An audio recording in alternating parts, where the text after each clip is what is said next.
I had a lot of confidence in my capabilities, but in hindsight, that confidence was really more arrogance and delusion in a lot of ways, that I thought, I'm smart enough and I'll work hard enough and it's just all going to come together. It's going to be awesome. Right. And, and it's a lot more gritty than I think a lot of people expect.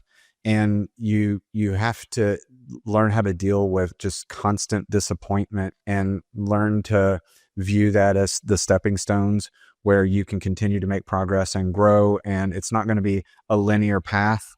Business doesn't always go straight up and to the right. There's setbacks and, you get knocked down and then you have to, but I think that resilience is one of those sort of key ingredients that I see with people that I know that have built a business successfully. People that I've met or even books that I've read, almost everybody has a story along their huge success path where they almost went out of business. And so, it's not easy. But if I reflect back on those, the lessons and the learning that I got from that is what made it possible for me to build a successful business today. And so I have to have a lot of gratitude for those experiences. And, I think, God uses those types of situations and failures to shape you. And, so I think looking at more as like, what is it that I need to learn? Where do I need to grow? What do I need to learn from this situation so that I can like take it to the next level? So those early businesses were huge teachers, but even if they weren't like huge financial successes. Yeah, I love that you call out the grittiness. I think that there is a tendency, especially today, to romanticize entrepreneurial world, right? It's so dreamy. You have this freedom of time and you can work with who you want and you can make however much you want. And, if you find something you love, you never work a day in your life, right? I mean, these are all like these very high level, which all of those things are true.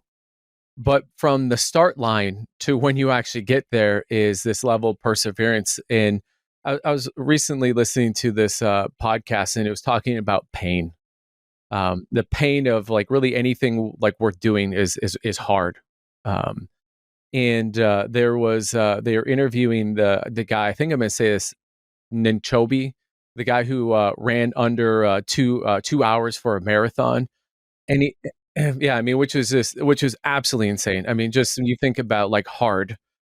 Um, and he said that he goes, everything in life that's worth achieving is hard. And at a certain point that you have to become friends with pain and that you have to turn pain into like a positive. And that really struck a chord with me, Jeff. And I'm curious, like when you think about those early lessons, right? Because lessons are something you have to learn. And typically it's when you've fallen down or I even hate to say this word, you had what others might deem as a failure, but there's this level of where you have to have create a friendship with the idea of failing or what others might call failing. I just call it learning, right? It's almost it's hard for me to even call these things as failing, but because they're such learnings. I'm curious, when you look back at those first businesses that you started, what are the lessons that really stand out the most to you? I think one of them is a little bit about what you mentioned is like, what's your relationship to pain? So does it bring out the best in you or does it tend to shut you down? I think a lot of the just fundamentals of being an entrepreneur, it's a skill set like any other vocation, right? You have to build these skills. Now, entrepreneurs tend to have sort of a broad set of skills that are maybe not as deep, but when I first started off, when I was, in my 20s and started the first business, I was a little naive about like what the real skill sets were going to need to be and where those weak points were. So if I were to go do that again, the results would have been much different because I'm equipped with a totally different skill set today. And one of the things that I still have to be mindful of today is I have a tendency to react to failure with shutting down, right? And so discovering that that's sort of in the hard wiring, I have to make sure that the mental game is there so that I can respond to setbacks by, like surging forward or like looking for my plan and not getting too caught up in the feelings of failure. Because my first business, And for the audience, what was the first business? I was employee number one for a startup. So that wasn't really a company I started, but I was really there very early and got that sort of startup experience. But the first business I actually started was a healthcare staffing business. We staffed what's called travel nurses onto long-term contracts at hospitals. And so, the job before starting that business was I worked for a software company that had built software for that space. So I talked to these type of business owners all the time, and I saw what they were doing, and I thought, oh, those guys built a great business. I can do that too. And, so I think there's lessons in that about understanding market timing. What are the trends that are going on in the market? Am I stepping in at the right time? Like, because once you commit to a business, like there's a huge commitment, as you know, right? Time, money, emotions, your family goes through a lot. You're making a very large commitment. If you're going to do that, you really need to make sure you're picking the right shot and you're stepping in front of a wave, and trying to ride it rather than trying to fight the wave. And so I think, some of the timing of that business, I was probably a little bit late, and I was a little bit early right before the '08 meltdown stuff. So, kind of, the timing wasn't great. There was a lot of skill sets that I needed to build.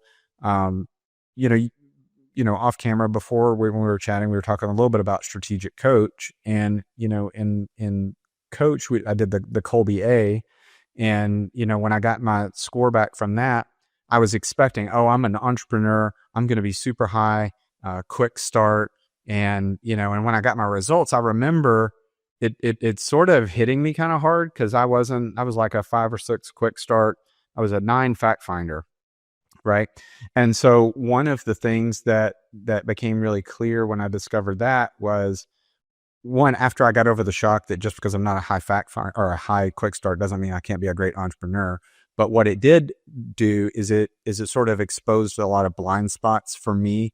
One being that I have a tendency to get really caught into details, really caught perhaps into the wrong things that aren't the right priorities, like that the research or needing to know or needing to have information before acting is something that I have to be particularly aware of. So it was really freeing. And I think that was a huge growth moment for me because it unlocked that, hey, I have this fact finder, like propensity, which if leveraged well can serve me really good, but I need to be on the lookout where it can work against me, By the way, for the audience, if you don't know what Colby which is spelled with a K, you truly haven't lived. It is that assessment it's a cognitive assessment, and that's changed pretty much every aspect of my life and how I build businesses, and so.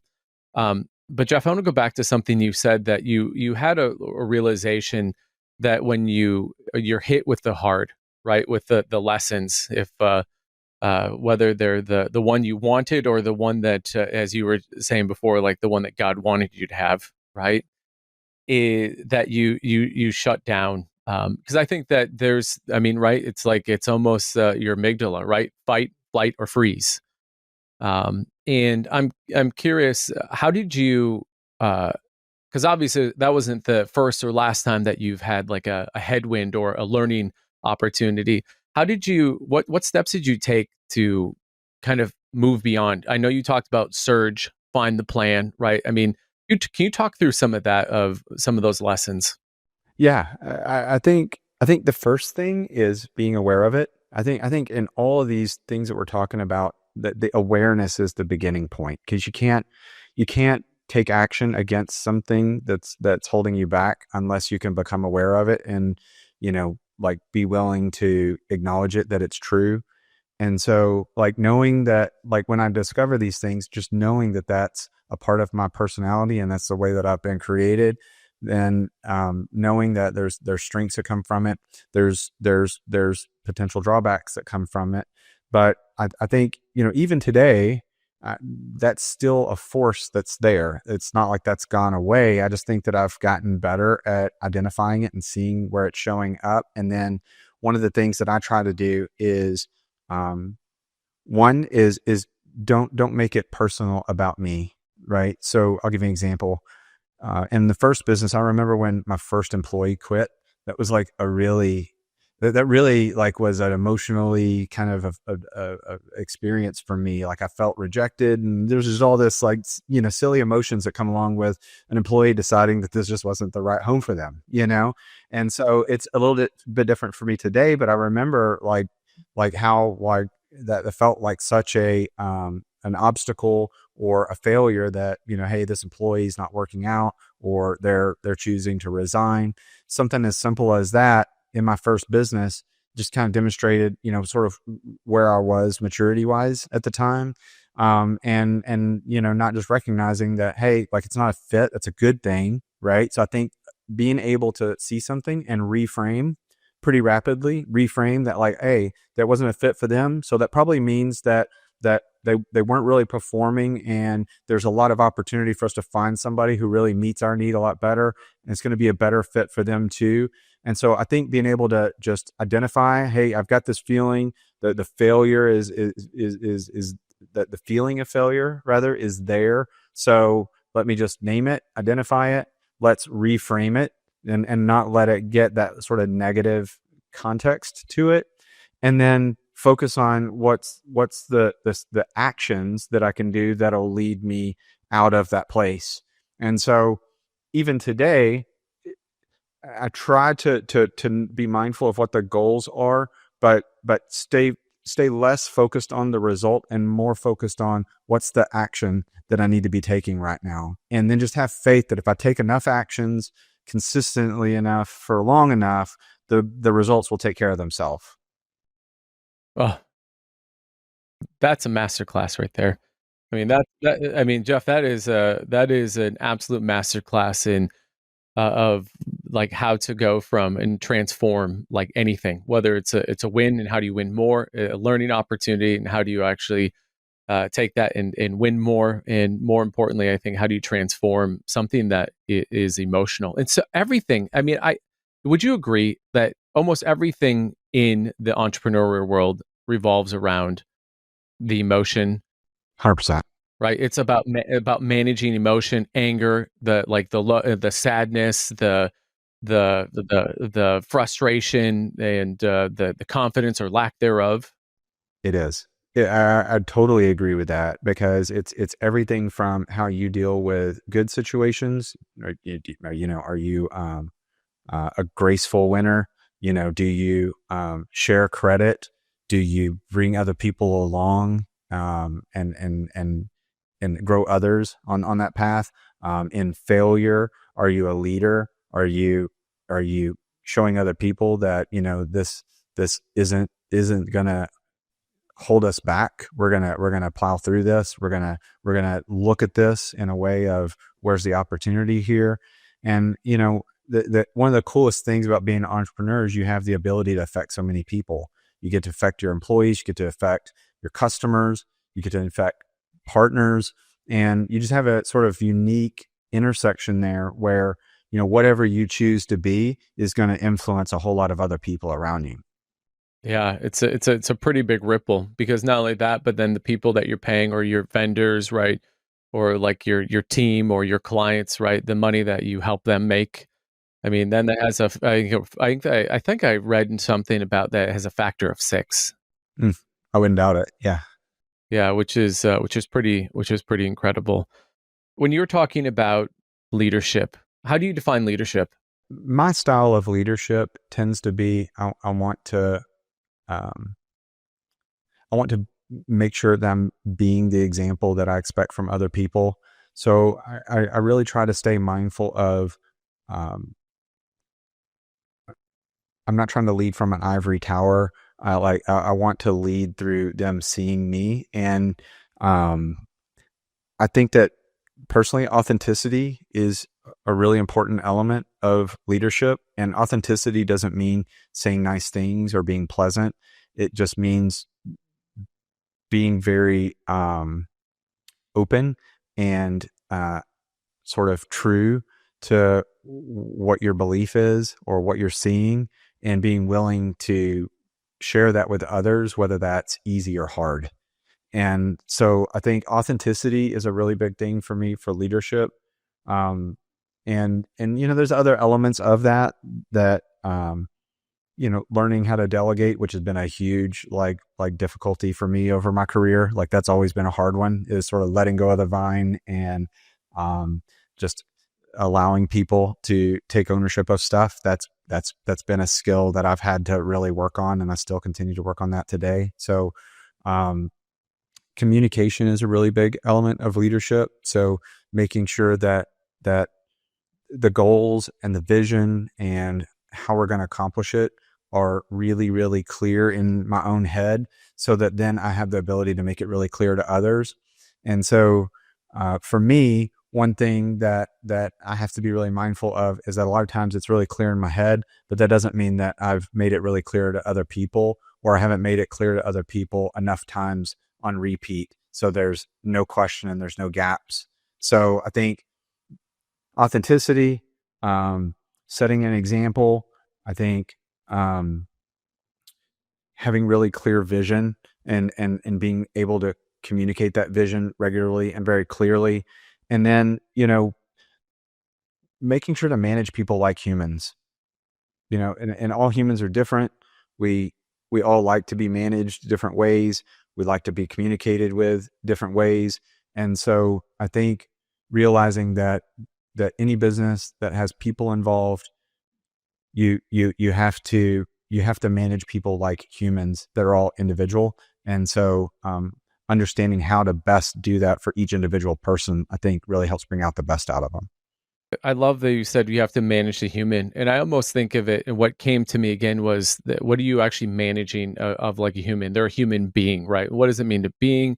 It to me, it's this idea of like, again, going back to emotion. And really, what is emotion? It is just expressed energy, right? So it's almost like we have this energy exchange that we are trying to deal with the external world, right? In terms of like our hero target, right? Our ideal like clients, right? And then we're trying to negotiate with our vendors, right? But then we have like our basically our partners in the business, like as our team, and how do we actually like get their energy aligned so that you get this perfect moment, and then that like delivers this incredible result for your customer and for them, right? So that they feel proud about it, and that you feel like really excited that it's like the realization of your vision coming to light. I mean, when you put all that together, it is sort of miraculous the amount of productivity and innovation that happens on a daily basis to get all of those things to align. I mean, it's pretty fascinating. Yeah, and it can be disrupted really easy, right? I'd never thought of emotion as an expression of energy, but we've all been around someone who has an energy that's working against what you're trying to create at some point, you know? And And so, sensing that, identifying it, and addressing it, it's sort of this invisible force that's at play that would be easy to overlook. But yeah, I agree. I think it's hugely important. And if you got the right kind of energy, it's sort of this great tailwind that helps push you along. Yeah. What do you, when you've looked around, obviously you've been part of a bunch of startups, you've created some startups. What have you find that you feel that most entrepreneurs miss? I think the one that I see most often is is a bias to action. Like moving quickly on things, regardless of whether it turns out the way that you think you want it to work out or not, but getting there very rapidly. Um, the entrepreneurs that I know of that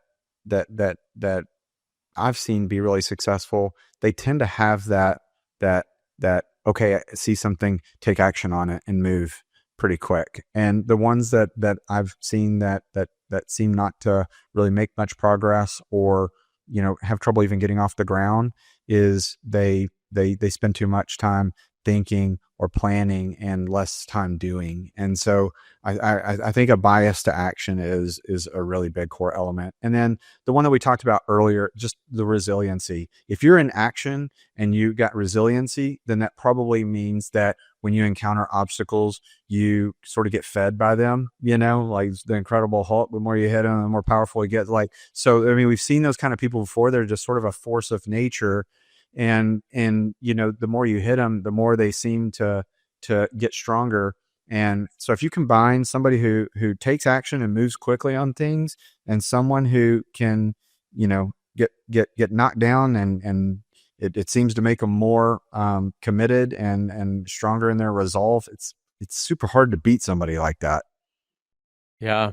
I had put out a tweet on X that said, indecision is 10x more expensive than bad decisions. Mm-hmm. I would agree with that.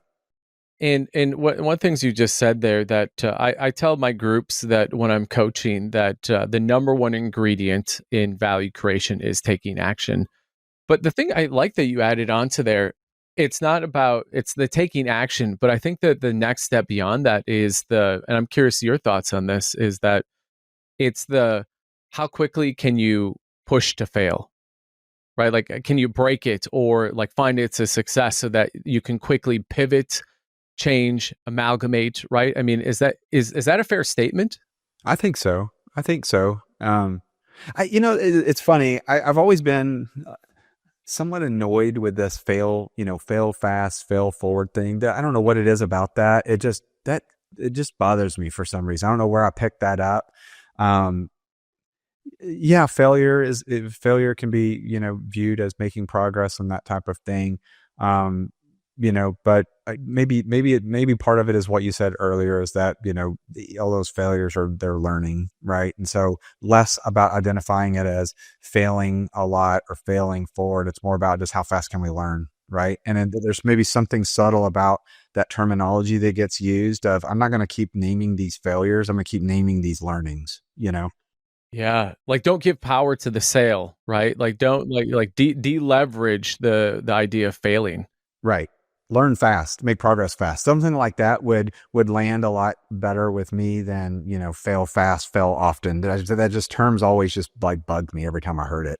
Yeah, yeah. Well, you and I are from this cut from the same cloth. What about you, Ben? On the leadership thing, we talked a couple of it. Is there anything that you also think probably needs to be in that bucket? Like, what makes a good leader, other than what we talked about? I want to just, I think probably maybe build upon some of the things that you said. I really loved what I took from what you were saying was lead from the front. The thing that I always say about leadership, like, don't ask them to do something that you haven't asked of yourself first. And if you want people to follow, I think you have to be worthy of being followed.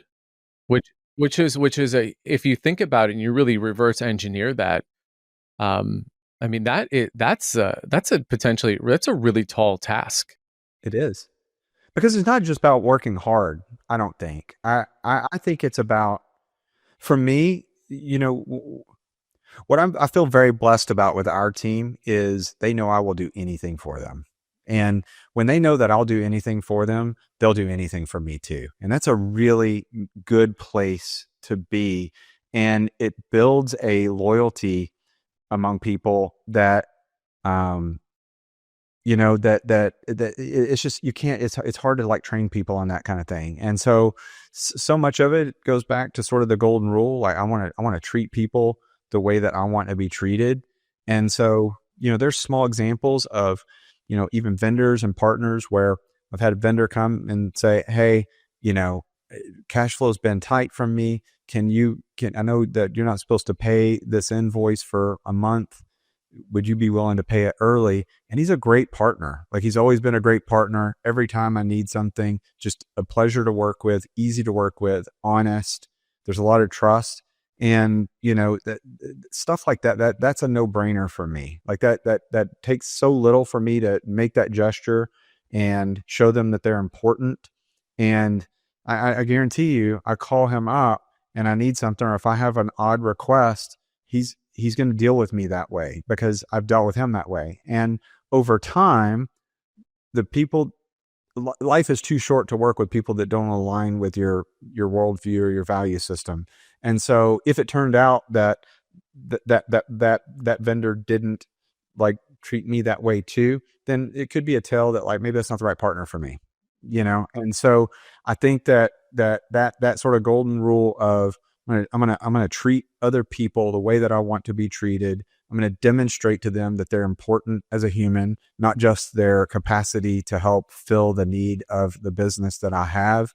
It just creates this loyalty. And we talked about energy earlier, you know, like especially like the folks on my marketing team, you know, I love those meetings with them because the energy's so good. There's a super high level of trust. There's a super high level of respect. And, you know, I know that they'll run through walls for me, and I'll do the same for them. And that's just a really awesome feeling aside from any sort of like tangible business success. Yeah. Yeah. I mean, leadership is really the genesis and apex in the flywheel of culture, right? It's a representation. I think the thing that also that I really love that you talked about is not being above it. I think you even said ivory tower. It was, and I think that where I've had the greatest success in my businesses is when I realize is that the org chart is not like this, where I'm at the top. It's actually inverted. And when you actually think about that directionally, right, is that this is a point, right? And once you get to the top of a mountain, right, like the only place to go is down, right? And now when you think about inverting that chart, where that they actually don't work for me, I actually work for them. I mean, that juxtaposition, I think, is been so powerful for me because I realize that the more I empower others, the more it's actually when you look at that, it's expanding energy. Um, and then I think that the other thing that I would say that the part of the vision isn't about just about the product or where you're going or the value you're going to create for like your end customers, but I think it's also important that you cast the vision big enough that they can envision their own vision inside that. Yeah. And how does it align with what they want? Right. Like this concept of like looking for ways to let everybody win, you know? And so understanding what does winning look like to this person? What does winning look like to this person? And how can we align so that my vision shows up to them as that this is like I can win and everybody can win if we follow this vision. Well, I think that's probably one of the most underrated skills that I see is lacking in most entrepreneur organizations. It's about like, we're going to go conquer that hill. Like, who's with me? And, if you're not with me, then get the hell out. And what I have found is that the more we've invested into who they are and who they've been, who they're being now, and who they want to become, not here at work, not in their professional life, that if you help them tackle their hill, it's literally like it's this like secret sauce of that's allowed. I mean, and the thing it's allowed us to just like be so successful, and it's actually become a almost a secret weapon that clients and customers feel that they're like, I don't know what that is. It's like when you eat food, umami, right? You can't really name what it is, but it's like, ooh, there's something there that I want to eat again and again and again. Yeah. Yeah. And because I don't know, I think part of what that taps into is the truth that everyone's world isn't only about work, right? And your work can positively impact all the other areas of your life, right? And so if you can help figure out what winning looks like, maybe that's financially, maybe that's flexibility in schedule, maybe that's, you know, like a path towards a career that goes beyond your business. If you can help people with that path, then, you know, we talked about that culture thing. That's the type of culture where people, it becomes more sticky, you know? So I've seen examples where we're afraid of like, okay, well, this person's where they want to go, you know, it doesn't really align with them being here long enough. Well, that's okay. Like while they're here, we can help them really figure out what they really want to be doing. And in the meantime, they can help us with our mission. And who knows, maybe what we discover is what they really want to be doing and what they're really good at. It means a different seat on our bus, right? And if it means a different seat on another bus, that's still a win. Yeah. Yeah. I think that that's hard for a lot of entrepreneurs because it's like it's really scary. Say more. Say for more from your perspective. I think early on, that would have scared me because the monkey mind takes over, right? Well, I'm going to invest all this time, I'm going to train them, then they're going to leave. Or what if they go to a competitor and I'm going to invest all this and trying to teach them how we're doing this, and they're going to go somewhere else? Or you know something as silly as they don't want to be here. What does that mean about me and my leadership and the vision I'm doing? Is there something wrong with my vision? It's like all the stuff starts going right. And so I think being less afraid of that, um, it prevents that fear from being able to control you. And it also allows you to show up in a way that's much more attractive for that person to probably want to be here in the first place. And so sometimes that looks like how we want it to look, like the outcome is what we want, and sometimes the outcome is not. And so sort of back to what I mentioned a few minutes ago, in that like don't be so focused on the result as I am on what's the action and what am I doing and what am I being right now. And then the results sort of take care of themselves. The bigger win is creating a culture where everybody knows that you want people to win, you want people to advance. Maybe that means you're with us long term, maybe it doesn't, but we're going to treat you like a really good human being while you're here. Yeah. So I'm going to put that in the like the hope, inspiration, love, empathy, grace. I'm going to call that like that sort of word salad over there. On the other side, you mentioned the word fear, and I think that fear is probably one of the most sinister things that you can allow to creep into leadership, your culture, uh, and and I look at, there's a lot of different places where fear can show up, right? In a partnership, right? Like fear of like, hey, are they really pulling their weight? I know you've had kind of some experiences with, with partners like where it's a winning, or and you've also had some learning opportunities. So maybe we'll start there, but let's start there, and I want to transition to the other thing I think that is permeating a lot in the marketplace around this idea of AI. But let's start with the partnership aspect, because I know that a lot of people who are listening maybe have a partnership or thinking about creating something with a partnership, and that fear factor. Oh man, that is it's a potent elixir. It is because you have multiple people dealing with their fears, right? And then fears start interacting with one another. I think just my high level take on partnerships is, one, they can be really great. And I'm still a fan and still open to having, business partnerships in the future, and very thankful for all the partnerships I've had in the past, regardless of how they worked out. Like, did they work out exactly how we had hoped or not? I think I have learned a lot. Um, I think some of the biggest learnings, I think, are from the very beginning, being very clear about what is the partnership. Like, what are we both bringing? What's the sort of underlying premise behind why we think that we need each other and we would benefit from partnering on something? And just having a lot of real honest and clear conversations around what the partnership is going to look like. And that could be, things like, how's equity split? How's profit handled? What are responsibilities? What happens if somebody, doesn't want to be in it later on? How do you, handle all that kind of stuff? And a lot of that gets defined in sort of a partnership or an operating agreement early on.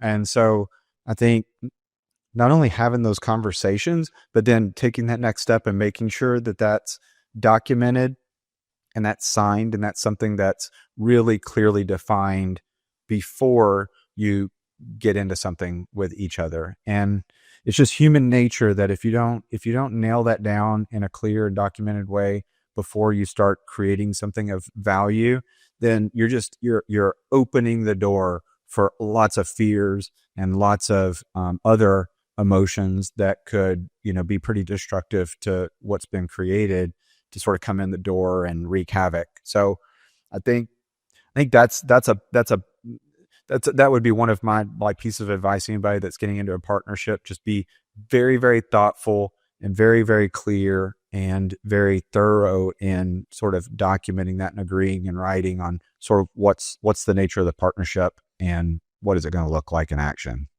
Yeah, you said something in off camera in the green room about how logic has a funny way of trying to fit into later on after the value's been created. Can you talk a little bit about that? Because I think that there's this level of when there's an idea and there's been no value created, everyone's on board. And then when the value's been created, when the action, right, has happened, and now all of a sudden people are writing checks for this action taken. I thought this was I will say that that was really impactful to me when I heard what you were talking about and the importance of this and how to understand that. Would you share that with the audience? Sure. I think if I recall what we were talking about is that the intention and the each person's uh, perception of what the deal is, right, could be different at the very beginning before you've actually created anything of value than it is later on after the value has been created. So, um, and what happens or can happen is as something becomes valuable or there is success, I think it's human nature to begin to remember conversations in a way that tends to align with your best interests, right? And it's not a good person thing. It's not a bad person thing. I think it's human nature to, if it's just conversations and it's not sort of clearly defined in an agreement, then people tend to remember conversations in a way that probably like best suits them.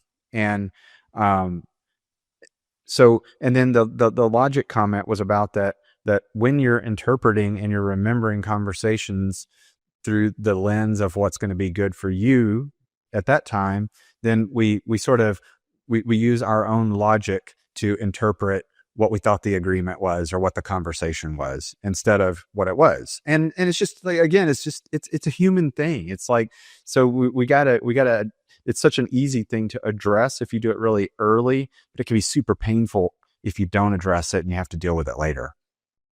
Yeah. That is so true. It's the and what you hear versus what is said is often up to the eye of the beholder or the ear of the listener, right? It is. It is. And there's all kinds of gray area because over the course of several years, there's going to be things that you didn't really think about, right? And scenarios and, feelings. Oh man, don't even get started. Like when you start putting feelings, like you start putting the human and human beings, trying to navigate that stuff that can be, another element of it that impacts it as well. I appreciate you sharing on that. And what I'm hearing you say is, hey, it's better to write out what is the clear energy human operating agreement of like what does winning look like, what happens if there needs to be a change, and how does that change happen, and so that everyone's on the same page. That's right. That's right. And then there's all kinds of detail below that, right? So what happens if, um, you know, there's responsibilities defined and someone's not taking care of those responsibilities. There's all that kind of stuff. I think my general knowledge there would be just extra diligence there, even though you're excited and you want to jump in and there may be opportunities already showing up early on and you want to go ahead and get to that. And there's a tendency to say, hey, we'll figure this out later because we trust each other a lot. Even if there's a lot of trust, I still think that you got to take that extra step. Make sure you get everything nailed down real good in the beginning. Yeah, I love that. Um, let's transition to the other thing. I think that's has I've seen create a lot of fear, or it's actually it creates a lot of fear, or has a lot of fear because no one wants to talk about it. It's this idea of AI. And it's about productivity. It's about you hear words like job replacement. There's going to be an elimination of the white collar class. The knowledge workers, right? I'm really curious about from your perspective. I mean, you work in technology, right? So you have a firsthand, like front row seat to this as you're helping other companies, right? Implement technology solutions and build technology solutions. Is the fear justified?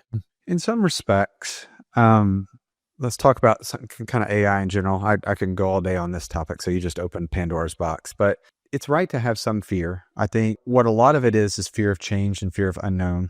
on one extreme end of it, where it's AI is going to take all the jobs, all the white collar jobs, anything that's sort of a thinking job or a cognitive job is going to be gone. I I don't think that's what's going to happen. But if that does happen, I I don't know if there's an awful lot that I can do about it. And so being upset and afraid of it isn't going to do me a whole lot of good in a really extreme case, or the ultra extreme case of what happens when they combine robotics and AI. And it's a whole different scenario, right? So I think that recognizing and the extreme fear and identifying that, well, if that happens, there's not that we're all going to be in a boat where like it potentially is going to be bad, but I can't do anything about that. So I'm not gonna waste brain cycles on that scenario. Instead, like, you know, I personally have looked at this as I know that this disruption is going to be really significant. And with disruption, I know there's going to be tons of opportunities. So there's going to be winners, there's going to be losers out of it. And so I'm back to the way we talked about it in the very beginning of this um, conversation is reframe that fear as opportunity. Like, it's not fear, it's like, what's the opportunity? And trying to learn about it and understand what it is that I can be doing right now to turn that potential fearful scenario into something that could be really terrific for me and my business. And so I think that's what I would encourage people that are worried about AI to do is don't try to fight it. It's coming no matter what. So embrace it and understand what you can do in order to benefit from that, all the changes that are going to occur. Because I think that while a lot of jobs might get displaced and a lot of jobs might go away, there is going to be a whole lot of jobs created, and there's going to be a whole lot of opportunities that are opened up as a result. Yeah. Did you read that letter from the CEO of Fiverr? Uh, I did. Yeah, it was about a month ago, I think. yeah, and I thought that was really good because I mean Fiverr is a company of like transactions and task completions for people. Like, hey, don't want to do this task, don't want to do this transaction. I'm just going to outsource it, right, to who not how to someone else. And I thought what I really appreciated the approach that he took. He said, "Listen, AI is coming, hard fact, like and but the question is like, how much is AI going to disrupt you? It's about the value created. And I think this is where some of the things coming back to what you talked about, I like that you've said in this conversation, the humanness, the beingness, the experience, the umami, right? These are things that like AI can't actually create because it doesn't understand what does it mean to be a human or human being. And not only that, but being in the same room and to be able to sense and be able to perceive energy, right? To be able to see like fear coming on because you can't see your eyes, right? They don't necessarily know like that, like emotion. And I think I really appreciate though that he said like, listen, if you don't start exploring AI for yourself and what you're doing in the tasks and transformations and transactions, you will get displaced. But if you utilize these, you're going to find a way to do an elevated form, a higher level of service for your customer that will, instead of seeing AI as a slayer, it's going to be the horse that you ride in on. Yeah, I completely agree with that. And I'm seeing that already. And I think what we have to be open to is that may not look how we think it will look. So I can give you an example even with our business. I think software development is probably one of the top first first wave industries that are gonna have a lot of change as a result of AI. We're already seeing it, right? And so the traditional IT model or software development model has been you throw a whole lot of developers at things, right? Especially on these large enterprise projects, armies of developers. You still probably need a lot of those people, but the ones that embrace this stuff and become very good at using it become way more productive. They're covering more ground. I know we're going to need a lot more software in the future. We're not going to need less software in the future, so they can become more productive. But if you spend your time being worried about that you're going to lose your job to AI instead of learning how to ride in on that horse, it's going to be a self-fulfilling prophecy. Yeah.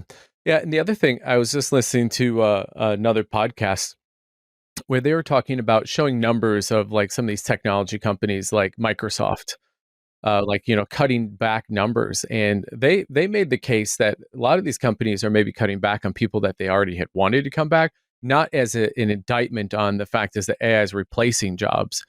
And they made the case also that AI right now, when it comes up to a level of enterprise complexity, needs an actual human being with discernment to be able to go, is this right?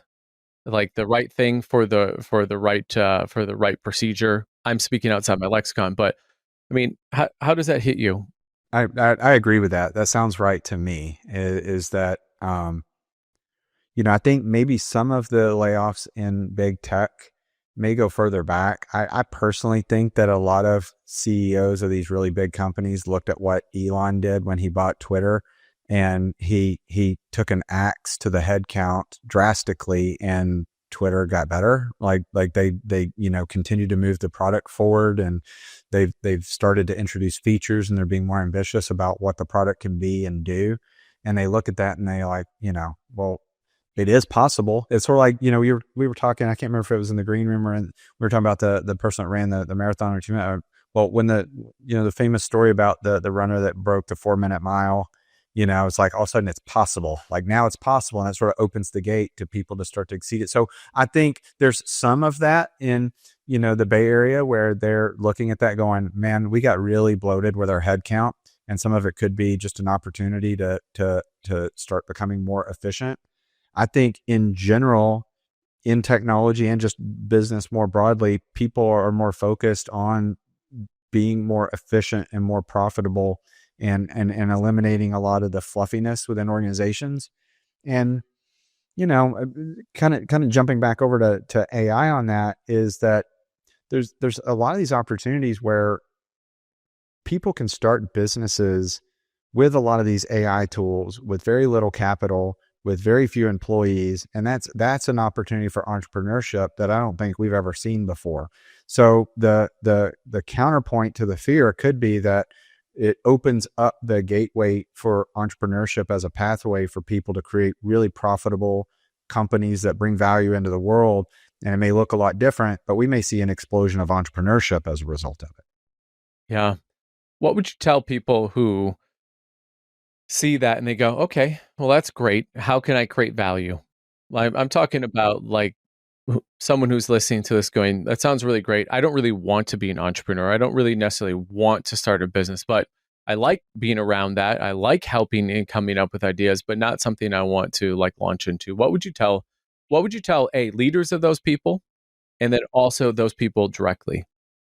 I think find a way to create value to someone. That doesn't mean you have to be an entrepreneur. It could be, being an employee, but being a valuable employee. And so looking at, within the context of sort of this AI conversation we're having, in my role, with my skills, with my strengths, where can I be more valuable? And, you know, looking at AI as a way to like, how can I improve in that area? So AI is just it's such a big, broad thing, right? It can impact things in so many different ways. So maybe being valuable is, learning or just starting to understand how to use the tools that would make you valuable. I would highly encourage people to don't be a slow adopter of this stuff. Even if you're an employee in an organization, you become valuable by being an early adopter and someone who is curious. So be curious. You won't know what you're doing at first, but just try it. Keep learning. Be curious about it. And as you learn things, bring that to your job and help other people be more valuable with what you're learning. And I know that the people I see on my team, that I can spot the ones that are early adopters and they're excited about these tools and they're already kind of playing with them on their own and they're like bringing things to me. I can tell you, I'm automatically looking at them going, yeah, that's the type of person that I want to build the future in '08 with, because they're excited about it. So there's not going to be resistance there. They're going to be a force to help push us as an organization to also embrace it. So I think find a way to be valuable. If you don't know how to use AI, just start putting your hands on it. If you don't know where to start, ask AI. Like, go ask it the question. Tell them all about you. Tell them your organization. Tell them the objective. I want to know how I can be really valuable. How do I become indispensable to my organization in the future? Give me a personal action plan. And then, like, just start that conversation. Ooh, I was just going to ask you an example of what they could do, but I think that was the biggest unlock that I had when I started down the AI. I was like, well, what am I supposed to do? Like, I need to all know all this prompt engineering. And the biggest thing that I realized was I just had to have a conversation with the AI and be able to go, I'd like to understand, what prompts do you think that I need to know for me to be able to like be more value creating, take more action, be and like create more value for like my team and for my clients. And and then it proceeded, and I asked it to ask me some questions if it had any questions, and then it asked me a whole bunch of really great questions, and that was it. It wasn't like I was like, I need to know all coding. Right. Right. You don't even need to know where to start. Like, if you don't know where to start, ask it where would be a good place to start. Give me ideas. This is what I'm thinking. I think that's what you were saying, if I understood you, Ben, is that like the biggest unlock was, because it was the same one for me, was, well, like, I don't know where to start, or I don't know what's available, or I don't know where, like, that's the question. That is the question then. And if you don't know how to create a prompt, tell them, help me create a prompt. Like, this is what I'm trying to do. This is the background. What do you need to know? Ask me questions. I wanted to give you the context. And so, yeah, it's sort of funny how that I had to rewire my brain to like remember, oh, I can ask AI the question. I don't have to figure it out on my own. That is so true.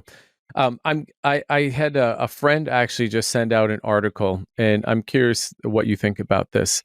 He said AI's biggest threat: young people who can't think. I saw a similar article. I don't know if there was a research report that came out earlier this week, and maybe it's a similar theme where it was talking about this recent research that was done where they were seeing measurable cognitive decline in people that were using AI. And uh, my first take on that is, I can see how that is possible in some respects. It reminds me some of social media, like social media kind of like is this thing that's really cool in a lot of ways, but it can really numb you out, and it can distract you, and it can create disconnection if, not handled properly. And not to mention all the other sort of like psychological effects and depression, anxiety, and stuff in young kids. So it doesn't surprise me that that is there. When I read that article, I immediately started thinking about myself, like, how much am I leaning on AI to help me do a lot of the heavy thinking? And does that research finding kind of resonate with my experience so far? Um, Maybe in some respects. Uh, I think what AI is going to do is it's going to make it easier to get answers to questions, which I think is going to drive the need for us to get much better at knowing what questions to ask. And so I think, maybe it's easier to get like detailed information pulled together, or write something, or help me create this strategy, that kind of stuff. But it's important to be directionally thinking about what to ask, because it's only going to be able to answer whatever you're asking it for the most part. And then the second part of it, I think it's going to be even more important to make sure that your AI can give you a great starting point, but it's not going to give you the silver bullet answer to things. You still have to be the human. You still have to think about it. What makes sense? What doesn't make sense? Redo this, redo that. I don't agree with that one. Take that one out. But I have noticed a lot of sort of confirmation bias with my own experience with AI, is it has a tendency to kind of be agreeable. And so, yeah, it can be a little bit of an echo chamber if you're not careful. Yeah. Well, two things on what you're just were talking about.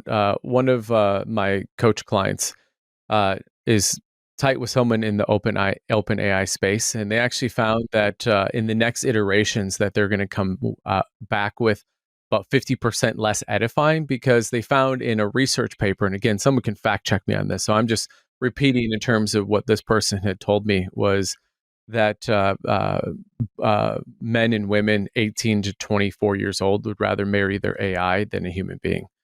And so they found like just because of the edifying of like, oh, you're so smart, that's so That's brilliant. such a great question, you know. Which, I mean, I've even gotten to the point where I'm like, I instruct it to be able to go, don't tell me it's good unless it's legit good and you have like the bona fides to back it up. And they're like, yep. And then there you go. That's a great thought, Ben. I'm like I said, like I said, don't do that. It is interesting to me though. We've seen these different things, like these sort of ideals. It was about like IQ, right? And that was the longest time, like, hey, it's all about IQ, how smart you are, like what your grades were. And then we've seen this evolution that like IQ only brings you so far. And then they go EQ, right? It's emotional intelligence. And I think that there's this next one. And the word that keeps popping in my brain is DI, discernment intelligence. And I think that that is the thing that I think that human beings bring. And this article I just had brought it up, and the tagline is "Smart computers require even smarter humans, but they tempt us to engage in cognitive offloading."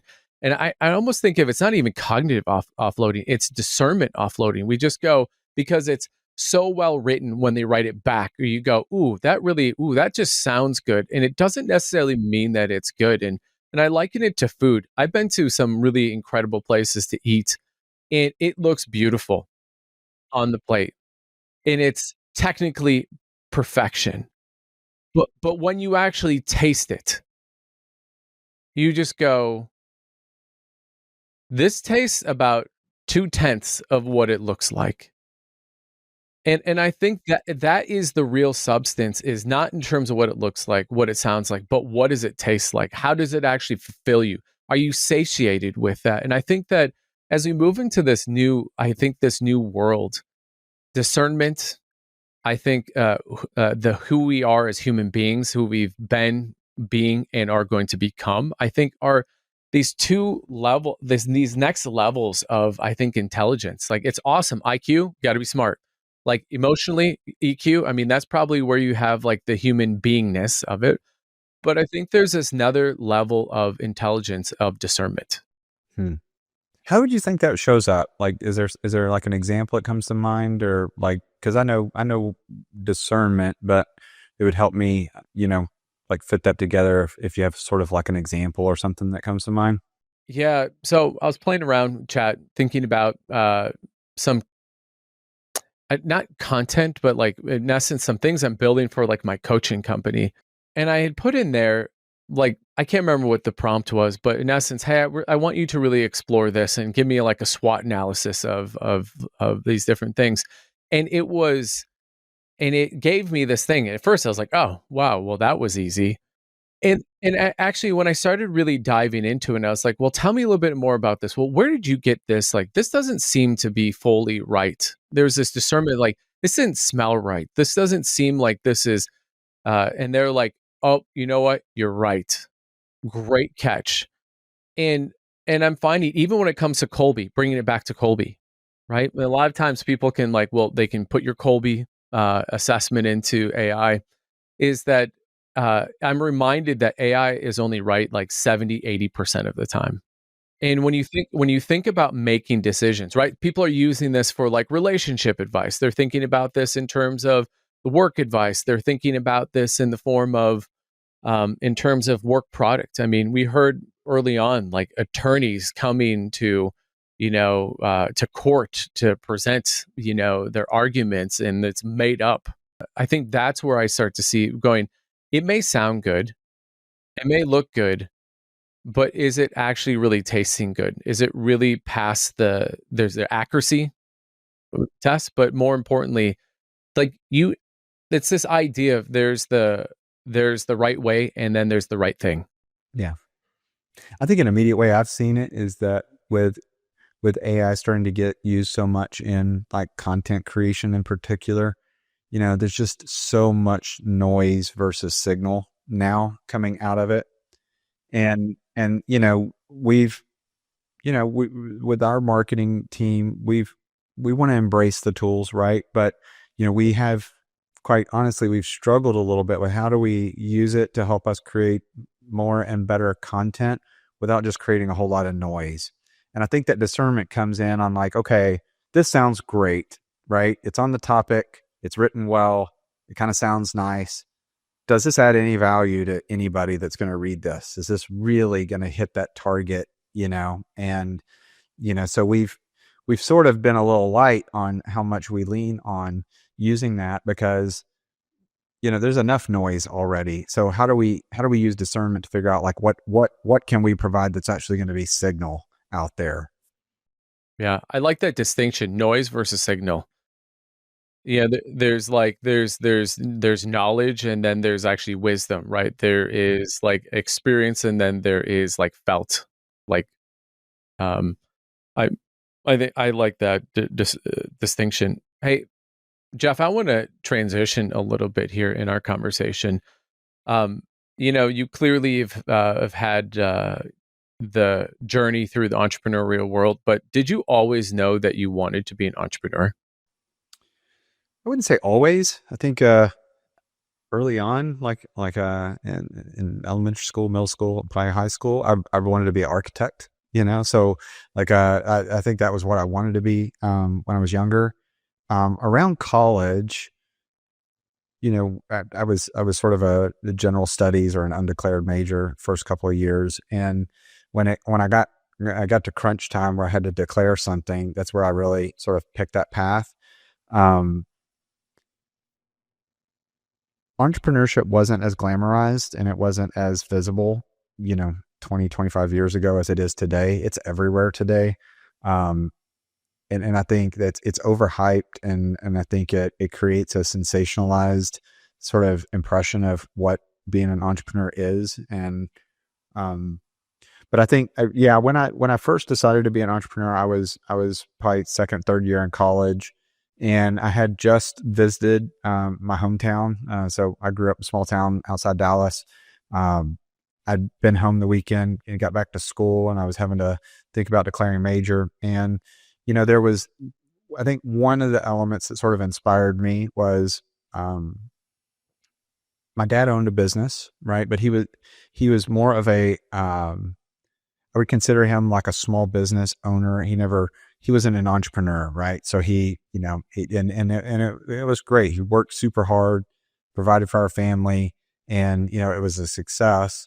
And at the same time, there was a friend of mine that I was in high school with that grew up since kindergarten, and in a small town, his dad was an entrepreneur and in that small town, so owned the grocery store, owned some apartment complexes, owned several different things. And I just remember I guess, I don't know what caught my eye that weekend when I went home, but I remember seeing the store, seeing these apartments. And, I was thinking like how generous, you know, he was to the community, right? I was in Boy Scouts. Every year he would sponsor, several of the boys to be able to go to summer camp that probably couldn't have afforded to do it otherwise. And, sponsored, our T-ball team when we were young and all those kinds of stuff. And so what showed up for me was that, that he had, because of entrepreneurship, he had put himself in a spot where he could be very generous. And I remember that standing out to me. And then as I started to think about the interest of building, so it's sort of it's funny, I didn't think about this when I started to answer your question. I thought about building and an architect, but what really drew me to entrepreneurship was this concept of feeling like I actually built something, and I'm not just trading my time, but there is something to create that can kind of go beyond me at a certain point. And that ignited something for me, and that feeling of being able to actually like create, build, and that, then there's a lot of the benefits that come from that. It wasn't, for me, it wasn't ever like, oh, I want to build a business and sell it so I don't ever have to work again or anything like that. That's never been sort of the motivation for me. But yeah, that's probably about the time that I started to shift that way. So I declared as an entrepreneurship and strategic management major that day. Wow. Wow. Just a happen chance. And I like that you break it down. As I tell people in the business world, there are operators who just like exchange like a time and effort job for one that they literally have, they just create their own job. And then there's business owners, uh, and they're ones in terms of who want to hire some like people, right, and manage. And then there are entrepreneurs who want to really take something and really elevate it to just like a level that is beyond those other two levels. And a lot of times those entrepreneurs are really interesting ones because they're, in my mind, the distinction between like, a small business owner, a larger business owner, and then like an entrepreneur is, at least for me, I think of the entrepreneur as being the ones that are willing to like go try to do something that hasn't been done versus, hey, I know that business works. It's proven. I'm going to repeat that and I'm going to grow it and I'm going to operate it better, to create a successful business. And I wouldn't necessarily put myself in that bucket of like like a moonshot entrepreneur that takes on something and goes from 0 to 1 kind of thing in terms of like opening an industry. That would be really cool. I'd love to do that at some point, and maybe where we're going with NO8 could kind of be that opportunity. But yeah, I think there's a little bit of a difference there in my mind. So once you made the decision to become an entrepreneur, I mean, what happened next for you then? We talked about indecision, like it's better to make a bad decision than be indecisive. I think that there was a lot of relief, right? Like the stress and pressure of the indecision of just committing to something. One is it holds you back and there's a lot of stress associated with that. But secondly, your brain's not on the lookout for what you need to be looking for, So I think after I declared that, then I started to notice things. I started to read certain books that, helped open my eyes to that a little bit more, or I would notice other business owners or, I think once I made that decision, it's like, the radar went on and all of a sudden I started to see those things around me that were in that world. And what I found was I got more interested in it. So I know an early book, it may have been like after college or right late in college, but Rich Dad Poor Dad is a great gateway book. I think it's so simple and the concepts. I have my 12-year-old daughter reading it right now, and it's just, I think it oversimplifies it. It doesn't give you the nuts and bolts of how to do it, but I think it's a great door opener. So I remember reading that book and then reading a lot of the other books that Robert Kiyosaki had written. So, and then just getting into lots of other ones. So I think once I made that decision, my brain knew what to look for. So I started going down that path further. And then that's actually how I ended up in my first job out of college was, I was in a fraternity and I was the president of the fraternity, and we were in the process of having a new house built on campus. And a couple of the alumni that were on the housing board, I got to know them. And, just through those conversations, two of those guys went and started a software company, and it was just the two of them. And they called me and said, "Hey, Jeff, we've started this company. We're looking for somebody to intern in a sales role. Do you know anybody that would be interested?" And I said, "Yes, I'm interested." And I remember that interview when they told me, "Great, come over here and let's talk about it." And that was the conversation. I'm an entrepreneurship major. This is exciting to me because this is a startup and I get to be here from the very beginning and learn. And I remember it like it was yesterday is they were asking me to intern in a sales role. And I told them, I said, I know that a core skill for being an entrepreneur is you have to know how to sell. And so I want to come here and I want to learn how to sell and, secondarily be a part of a brand new company and be able to be a part of that. And, they knew that I wanted to start my own business and they invested in me anyway. Right. So we talked about that earlier that, don't be afraid that somebody that may not want to be there long term. But interesting enough in that situation, they gave me that shot and that opportunity. I had a great mentor in sales and serving customers. I also got a lot of my background in, understanding what's valuable to clients and what do we need to do to the software, and then go work with the developer and the engineering team. So I was there and that was a great job right out of college for me.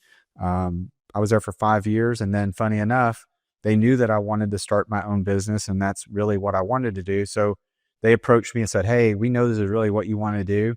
Um, let's have a conversation on, we want to partner with you. You start a business and we'll put up the money, to help go get that started." And so that's where the staffing company came from, was that they believed in me and, wanted to be business partners. And, that's sort of how I launched out of that first job into actually starting a company. So what would you tell someone who's listening right now who maybe goes, how do I do this? Like, how do I launch into this? Maybe they're maybe in their they have had maybe dreams of being an entrepreneur, right? Like, how did you get them to believe in you? I guess that's really what the question. Like, how did you get them to believe in you, and how did you show up so that they were like, okay, this guy's serious, and we want to see his success? I think a lot of it was the relationship I built with them um, while I was working for them. They saw how I worked, and they got I had a good impact on helping them successfully grow that business. I really am proud of the impact I had there in that sales role. And so I think they got to look at how I worked, what my skills and capabilities were, what I wanted, like what my personal vision was for where I wanted to go, but just like knowing me as a person too. Like they're still two of my closest friends today, right? Like really close friends of mine that started from that. So I think a lot of it was that they knew that there was a value alignment. They had confidence in my skills and capabilities, and I delivered, right? And even though that business didn't really turn out with the success that I wanted, um, they I ended that really well, and I treated them really well with the money that they invested and everything, and prioritized making sure that they they got their money, before I got anything, kind of thing. And that was something that was really important from me also. Not what was in the contract that we created when we started the business, but how did I want to treat my friends and investors? Yeah, there's that goes back to there's the right way and then there's the right thing, right? The contract was the right way, didn't need to do it. Right thing was, Yeah, exactly. Because the contract would say in that instance is, you're the operator, you get paid first, and then, that kind of thing. And at least that's what it was. But I didn't do that. And, those the hard thing is oftentimes the right thing to do. And, I'm glad I did it. Those relationships are way more valuable to me than whatever that money was back then. yeah, your network is your net worth, right? It is. It is. Yeah. Um, you're married, you have kids. Talk to me a little bit about when we are going back to the original question of success, right? And I don't think we never got necessarily to your definition of what do you define as success now, but how I'd like you to articulate what you think, how do you define success now, and how do you balance that with these other things on your balance sheet, right? You carry around a different balance sheet than just in terms of like your cap sheet, right? And equity sheet. And um, talk to us a little bit about how do you do that as you balance like what the professional success with the maybe the overarching success of like who you are, not Jeff the tech entrepreneur, but Jeff the man, the husband, the father. Yeah. Um, it's it's a bit of a struggle still today. I think it got even harder after having kids, because there's this push pull of, I want to be a good husband, I want to be a good dad, I want to be a good entrepreneur, I want to be a good friend, I want to, I want all these things. I want to be good, right? And I think um, for me, it you have to sort of prioritize things. Like you can't, there's, a quote out there that's, you can do anything that you want, but you can't do everything that you want, or you can, you know, and I think that rings true for me. Is I just kind of had to accept that, there's trade-offs, and I need to make sure that those align with, um, my intentional prioritization of those. And so for me personally, one of the things that I've prioritized that probably has held me back on maybe growing the business more is my kids are 8 and 12, and I want to be around, and so fortunately, owning my own business has given me the flexibility where I still have to work hard, but I have time flexibility where of when I can do that a lot of times. And so it's been important to me that, I don't have to miss any activities for the kids, or I get to drop them off in the morning. I get to pick them up in the afternoon. So I can be available. And I think, especially like if I look back at like during COVID when, we were kind of in lockdowns, that kind of thing. And I remember feeling really frustrated because we're all at home. The kids are trying to do virtual school and I'm trying to still work. And I remember being very frustrated. And I don't know if it was, you know, God kind of speaking to me or what, but like I just felt like, you know what, like I need to let this go and accept and actually appreciate that, like, you know what, I get this opportunity where I've got a lot more time on my kids when they're at like a perfect age. And maybe that means I won't be able to move my financial or my business goals along as fast or to the scale that I want to right now, but I'm going to choose that, like, this is the priority. And um, so I think it's not a fancy answer. I think it's just being clear on what the trade-offs are. Unfortunately, like some of the trade-offs are that, I don't have as much time or just mental capacity to spend with like friends or maybe some of my like other family. Um, the ways that I've seen that work really good is by setting things up in a way that I don't have to like try to initiate it or plan it. So an example is we've got a group of guys that we meet the second Wednesday of every month for dinner, and it's like a handful of us, and it's important. We guard that on the calendar, and we've been doing it for probably 20 years. And the reason why it's worked so well is, one, they're awesome people and we love spending time with each other. But secondly, it was on autopilot. It was a recurring event on the calendar. We don't have to coordinate. We don't have to figure out who can meet when and all that kind of stuff, because it doesn't ever happen that way. But when you can make it automatic and it's there, and then if somebody starts to miss or somebody gets a little flaky, they get called out on it. It sort of restores the integrity to like, hey, we protect this. And that's been something that's like some of my richest friendships from that thing, even just once a month, but it's got to be on autopilot. So I think finding smart ways to make important things effortless to execute. Mm. Do you have other examples of that? Because I find that super fascinating, because you're totally right. If it's automaticity, right? It's just like breathing. Hey, every that Wednesday, second Wednesday of the month, right? Like, what other examples have you found in your life that have made that just sort of autopilot? I can tell you one that I heard. It's not mine, so I can't take credit for it. But there was, I forget who it was I was talking to, but their family or someone in their family had this like this ranch, and I think it's like Wyoming or Idaho or something like that. And their extended family, like all the like parents, sisters, siblings, grandkids, everything. They had a block for the same 2 weeks every summer, and it was there. It was like hard blocked, right? So you knew that every year that 2 week block family was going to go there. And I always thought that's a really cool example of putting something on autopilot where you don't have to plan and stuff, it. And you also get the benefit of anticipation, right? The whole scenario of once you book a vacation, you're on vacation kind of thing. But I think that's one. Something as basic as just working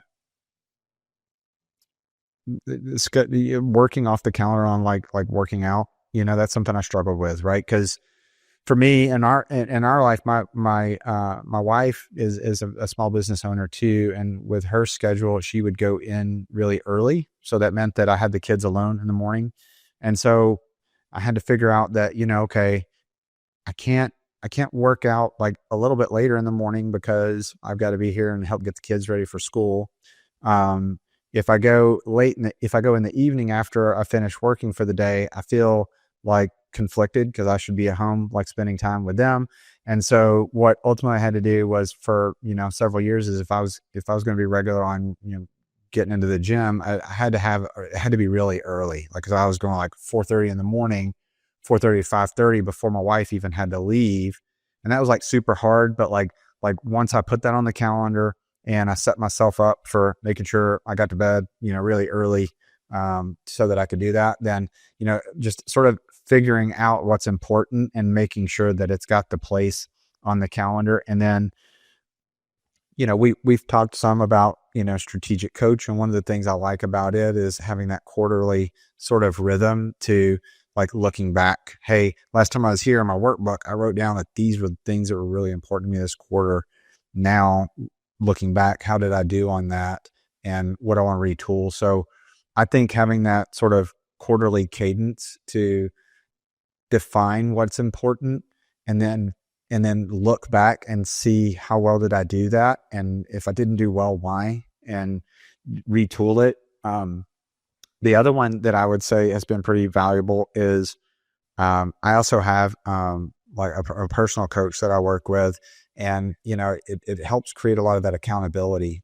And I think entrepreneurs are naturally pretty self-driven, but I personally have experienced a lot from having that personal coach, because I know that like when I show up in my weekly meeting, the things I said that I wanted to accomplish from last week, I want to make sure I have those. I hate showing up to a meeting. And so I think having a coach that kind of helps with that accountability, that's something that's been really valuable to me too. Yeah. Yeah. And to echo and add on, what I'm getting from you is that if it's important, it's in your calendar. If it's not important, it doesn't make your calendar. And that's actually one of the things I found with friends be like, oh, we should schedule. Well, that's just really a sign of like, it's not that important. Because if it's that important, like, let's get something scheduled right now, like right now. And the other thing that I like that you just hearkened to me that I just realized that has been super effective is when Jesse Eitzler came out with the big ass calendar, and how effective that was, to the point that like Jenna and I, like, we look out almost a year to almost 2 years in advance. And you said something, you said when you book the vacation, you're on vacation. And that has really been so true of when we actually fill that out. It's like you feel a sense of clarity, stability, and enjoyment, because it feels like you've already accomplished so much for the year. And it's just January. It's just January and you already feel like you crushed the year. I haven't done great at that element. I've got some friends that are really good about having all their trips and all their sort of big activities planned a full year out. I think that's, I think I'm going to take that away from this conversation, and I'm going to try to make that happen, because I truly think that, I think it impacts just general satisfaction and happiness a lot, because it gives you something to look forward to. And one of my favorite teachers in college, he was actually the professor that taught the entrepreneurship, the core entrepreneurship class. And he was an interesting guy that, he wasn't a teacher. He was an executive he worked for Lucent Technologies back in the day, which was kind of a really hot company at the time. But he was very entrepreneurial, and he was probably one of the best teachers I had in school. And I remember him saying that you need three things. You need, something to do, someone to love, and something to hope for. And I think that calendaring thing, you create those experiences. Your entire family gets to look forward to those things, and it gives them something to hope for. And I, I, I think that we probably underestimate the positive impact of planning that stuff so far in advance. Yeah. One of the things we put on that calendar was my daddy-daughter dates with my soon-to-be 17-year-old, my 4-year-old. And what's interesting, obviously my 4-year-old can't read it yet, but my 17-year-old, because we have it hanging up in our room, and sees it, and she goes, "Hey, we got a date coming up." And that's been really cool, because most of the time I think that with parents and teenagers, they're like, yeah, like, I'm gonna go hang out with my friends. But that's actually become like a point of excitement for my oldest daughter. because she can see it. It's like she's seeing it ahead of time. They'll go, hey, we're having a daddy-daughter date, and which I love. Which says a couple things. We said earlier, if it's not important, it's not on your calendar. So if daddy-daughter date's not on the calendar, what does that say to her? You know, but if it is on the calendar, what does that say to her? So there's just a lot of different benefits from that. Ooh, that's so true. That's so true. Jeff, I want to say thank you for being on the podcast today. I mean, we've had a wide range from like success to partnership to fear to AI to leadership to, balancing this like success with your different identities. Um, where can people find you if they want to like find out what you're doing and or like read anything that you're doing or keep and get in touch with you? Sure. Thanks for asking. I think I'm really active on LinkedIn. So I'm pretty easy to find, Jeff Francis on LinkedIn, or our website, no8.com. That's ENO and the number 8.com. Yeah, would love to hear from you, feedback on like the conversation we had today, and you can get a sense of sort of what we do and kind of how we help folks. So, yeah, feel free to reach out, say hi. Yeah, fantastic. And Jeff, one of the things I like to do is allow the guest, as we sign off here, to give the last thought, the last ripple, the last word, the last phrase. What do you want our audience taking away from after today? I think my takeaway, maybe it's because it's toward the end of the conversation, but if it's important to you, it needs to be planned. And so being really clear on that. And, I think that for me, like one of the things that I'm going to take away from the conversation is that there's a lot of things that are important to me that are not planned. And so I'm going to take action like we talked about earlier, and I'm going to like work on getting those things planned out on the calendar, including the daddy-daughter dates. That's a great takeaway that needs to be on the calendar. Love that. Jeff, thanks so much for being on the podcast. Thanks for sharing so generously. And again, just thanks for sharing all of your insights. My pleasure. Thanks for having me again. Thanks, Ben. Thank you for listening. A big thanks to Elation Lab for the production and creative design. Remember to like, subscribe, and follow us on YouTube, Apple Podcasts, and Spotify. Keep listening for more Max Life.